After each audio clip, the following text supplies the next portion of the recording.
Ano ang katabang? Bakit may medyas na yan? Nako. May sugat, nakanganga ganyan no. Nakanganga. Kaya may medyas para di mapasukan ng putik. Pasok din yan.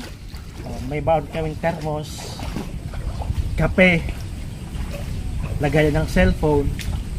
At yung si Geraldo, may baon kaming biscuit.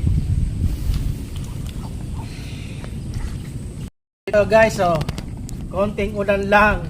Tignan nyo naman, baha na naman. Yung poso, tignan mo, lubog. Nasa taas, nasa second floor si tatay, nagayos ng kanyang fishnet. Yan. Yan ang sistema dito sa Bicol, laging baha. Pag umuulan, baha na yan. Kaya asahan nyo yan, mga taga-Libon. Kaya kayo, baha. Ito nakamedyas ako, nasugat.